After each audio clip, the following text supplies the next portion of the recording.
The murder case of a female Congress worker, Himani Narwal, in Haryana's Rohtak has become murkier. Shocking allegations are coming in from the victim's kin, who alleged that someone from the Congress party might be involved in the murder.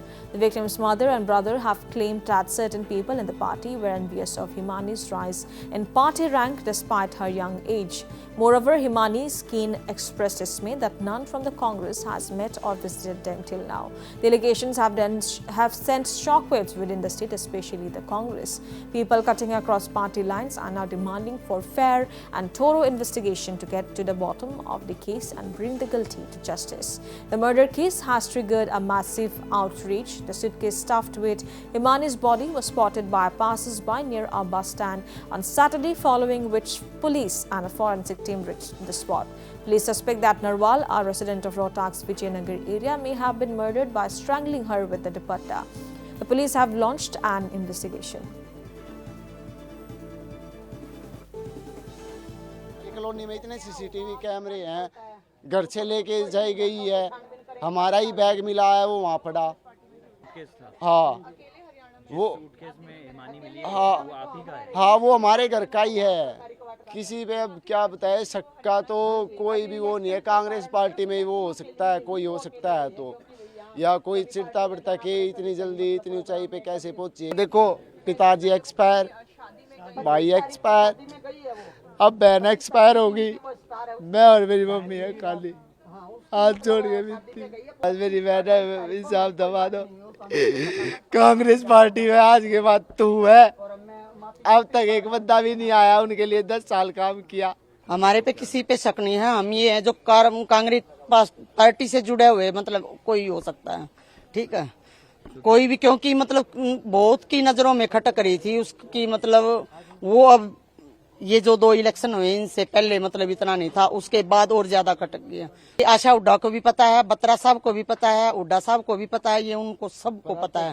रात के 2-2 बजे तक इलेक्शनों में मतलब औरों को भी साथ ले लेके घर से पैसे फूक फूक के गाड़ियों में रहती थी, उनको ये नहीं पता आज वो बेटी नहीं रही, एक बार उसके घर पहुंचे। जो भी हो, दोषी तो दोषी है, पार्टी अंदर है बाहर है, जो भी दोषी है उसको कड़ी से कड़ी सजा मिलनी चाहिए, यही मैंने कहा है और ये होना भी यही चाहिए। एक बात कही है कि हुड्डा साहब से अपील करती हूँ, मेरी बेटी को न्याय नहीं मिलेगा तो मैं अंतिम संस्कार नहीं करूंगी। ठीक कह रहे हैं, न्याय सरकार का जिम्मेवारी है, मैं दबाव में है, सरकार को तुरंत जो है सुराग जैसे मिल रहे हैं तो उसको तुरंत खुलासा करना चाहिए और इनको न्याय देना चाहिए। सरकार की जिम्मेवारी है, जो कानून व्यवस्था ठप हो चुकी है हरियाणा में। परिवार से मेरा कोई संपर्क नहीं, वो तो कार्यकर्ता थी, आती थी कभी नहीं। अभी उसके बाद जब खबर आई उसके बाद से परिवार से कुछ बात करिए? नहीं, मेरे को मेरे संपर्क में नहीं है, लेकिन मैं पुलिस के वर्किंग हूँ और वहाँ के लोकल नेताओं का है भाई वो जानकारी ले और तो जल्दी से जल्द उसको इंसाफ दिलाएं। देश और हरियाणा प्रदेश के हर वासी की आत्मा को झंझोर के रख दिया है। एक बार फिर हरियाणा की कानून व्यवस्था की चौपट स्थिति को दर्शाता हुआ ये मामला देशवासियों के सामने है। हमारी मांग है कि सरकार कड़ी से कड़ी कार्रवाई तुरंत करे, एसआईटी उचित जांच की जाए, जो भी इसमें अपराधी हों उनको कठोर से कठोर रूप से दंडित किया जाए, ताकि कोई भी अपराधी प्रवृत्ति का व्यक्ति इस तरह के अपराध को अंजाम देने से पहले 1000 बार सोचे। पीड़िता के परिवार को न्याय मिले और जब तक न्याय नहीं मिलेगा हम भी लड़ाई लड़ेंगे।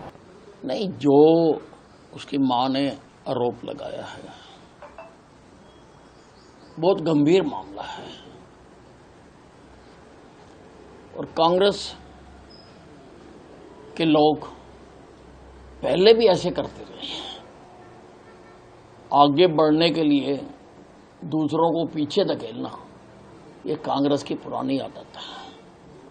पुलिस गहराई से इसकी जांच कर रही है और जो भी सच्चाई निकलेगी उसको उसके अंजाम तक पहुंचाया जाएगा।